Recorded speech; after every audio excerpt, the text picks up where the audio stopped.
Once matter crosses the event horizon of a black hole, no force in physics can bring it back. This threshold exists at a specific distance from the center, a distance that depends on the black hole's mass. For M87*, that distance is 42 billion kilometers across. The question we still cannot answer is what happens on the other side of that boundary. M87 is an elliptical galaxy 55 million light-years away, in the constellation Virgo. At its center sits the black hole M87, discovered in 1918 through its effects on nearby stars. They orbit something invisible, something massive.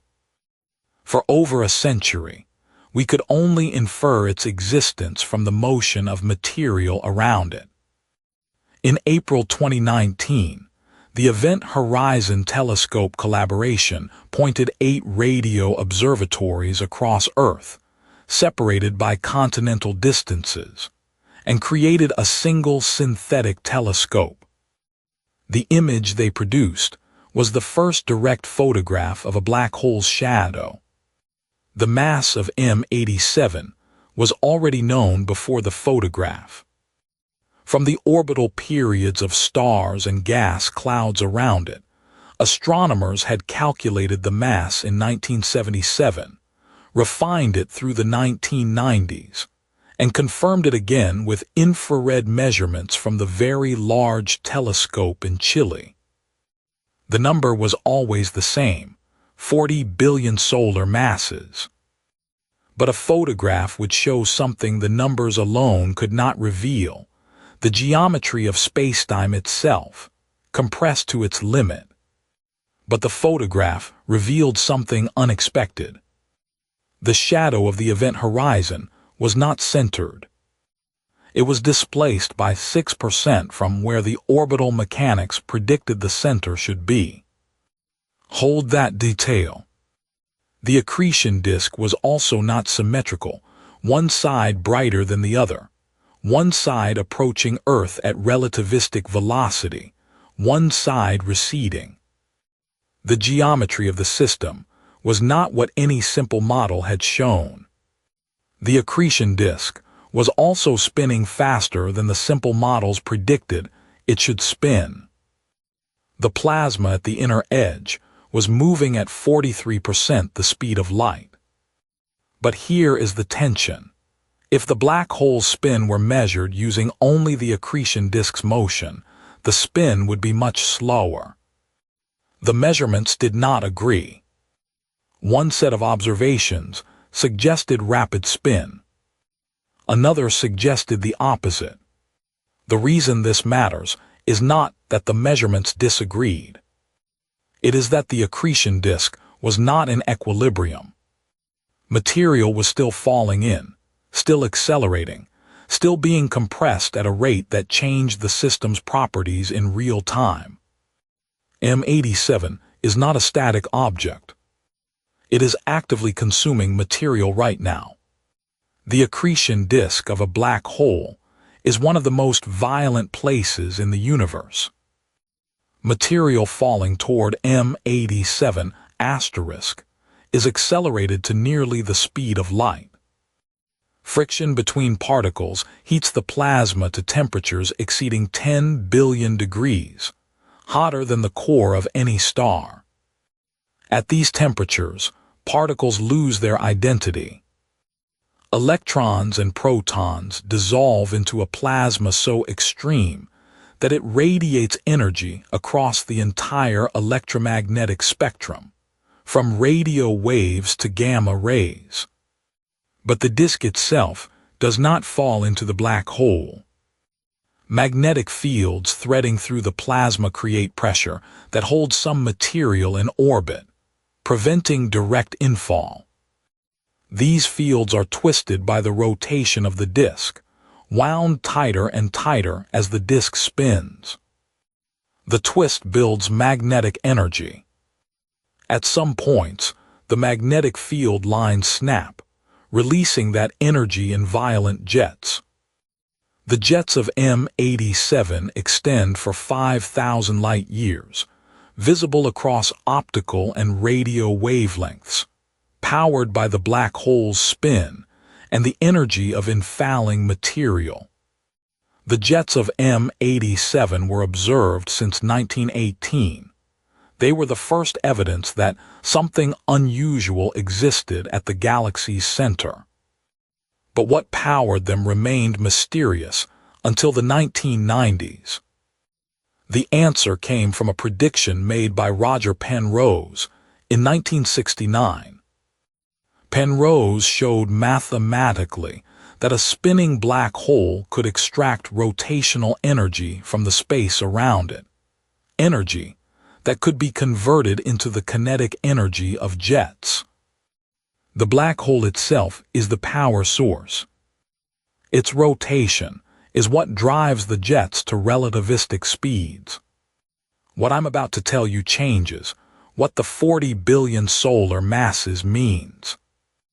That number is not the total mass of the black hole itself. It includes material in the accretion disk, in the jets, in the surrounding region. The actual mass of the black hole, the mass that has collapsed into the singularity, is 5 to 10% lower. But here is the crucial detail. We cannot measure the black hole mass directly. We can only infer it from the motion of material around it. The singularity itself remains unmeasured, unseeable, beyond our instruments. The Schwarzschild radius of M87 asterisk, the distance from the singularity to the event horizon, is calculated from that 40 billion solar mass number. It is 42 billion kilometers. If you place that circle at the position of our Sun, the event horizon would extend beyond the orbit of Neptune, past the edge of the Kuiper belt, into the region where comets orbit. The event horizon of a single black hole would contain the orbits of all 8 planets and everything beyond. The scale is not metaphoric. It is literal. But the event horizon is not the black hole's full extent. The ergosphere, the region where spacetime itself is being dragged around by the black hole's rotation, extends to twice the Schwarzschild radius. Around M87 asterisk, the ergosphere extends 84 billion kilometers from the singularity.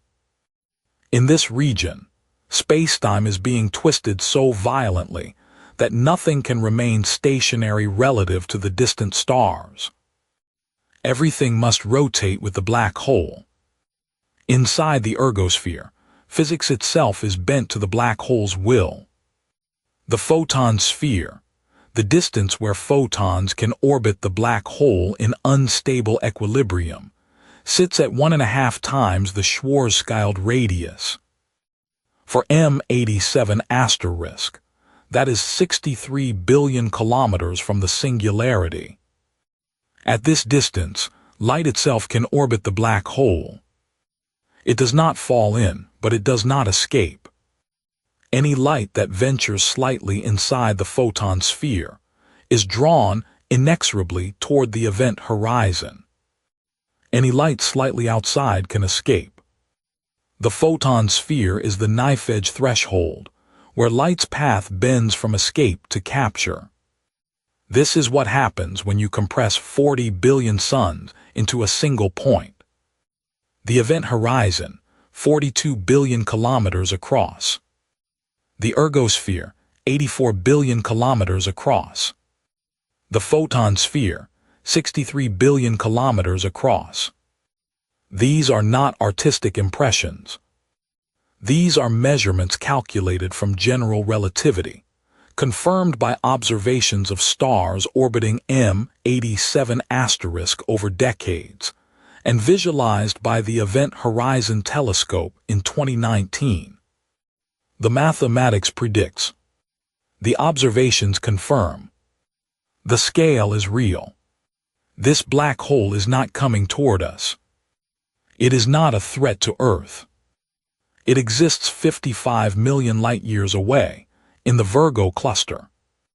The light we see from it tonight left that region of space, when our own species was still learning to walk upright. But the mathematics that describes M87 describes every black hole, every singularity, every event horizon, every system where gravity has bent space-time to its limit. The physics that applies at M87 applies to black holes everywhere. And black holes exist throughout the universe. When you observe M87* through a telescope, or see its photograph, you are looking at light that has crossed the universe for 55 million years. The event horizon you see is not a physical object you could touch.